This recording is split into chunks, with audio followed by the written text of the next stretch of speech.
This, as well with many other instances, which I've never had the pleasure to see before this board, and I commend you all. I know you all personally by reading the articles voraciously. I know your positions, your thoughts, and you should be very proud of your elected officials. It's a very, very hotly contested process, as Ms. Woodhouse would know. And you have, even those who do not make the muster, are great people for your community that have very, very great concerns for you. There is no need to have fear that any process that could come that is not even before this board would not have evaluation of a comprehensive review. Please, let him finish, please. Because I choose to come to live here. Well, you're not here yet. But You know what? We're going to all be, I understand, but we're all going to be polite to each other. So, I'm sorry? No, we're going to be This is- ladies and gentlemen here. That's right. Let him finish, please. Well, I have summed it up. And again, the main thing, which now we've brought out an aspect, it is to be civil with all thoughts and persuasions. A synergy of a lot of good ideas are better than, distancing and creating fences where there need not be. Thank you, board. Thank you. Thank you. Who would like to go next? I think Ben just got it. Good evening. Benja Schwartz-Kutchuk. This is not just an Orient issue. In fact, the proposed pipeline is estimated to cost $3.8 million, $1.9 million the federal government has promised to forgive the loan. The other $1.9 million is going to be charged to all of the ratepayers of Suffolk County Water Authority all through Suffolk County, including the rest of Southold Town. So I don't know why Orient is not really happy that we're bestowing this wonderful gift on them, but I've looked into it, and I'd just like to start with a quick sentence from the development plan of the town of Southold that speaks to the issue of zoning by water. In the matter of potable water, the Planning Board envisions our water resources as a fixed or absolute limit within which all planning and growth projections must be fitted.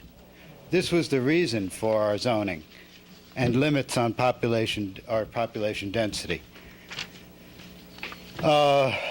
Chick Voers wrote the Southold Town Water Supply Management and Protection Strategy, including saying existing developed areas and expected infilling in coastal areas where public water distribution is necessary because of saltwater intrusion problems and wells will consume available water supply.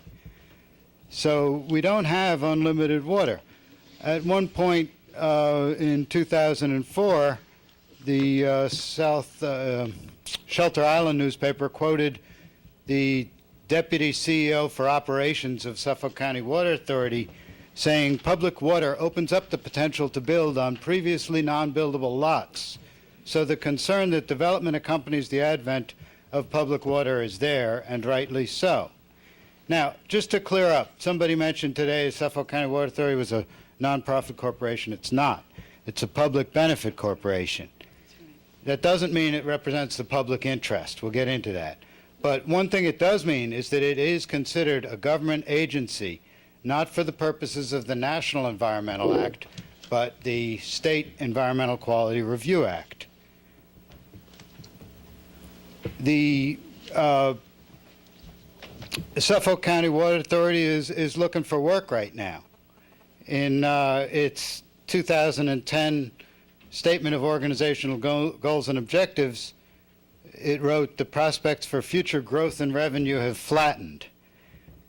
So they're looking for work. Well, do you think, should they come here and work here?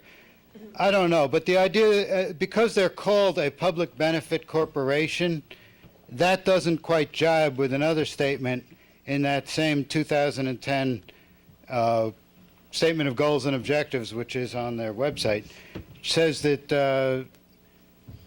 the office of the CEO will determine if it is necessary to plan for a program of sustainable stewardship for source water protection.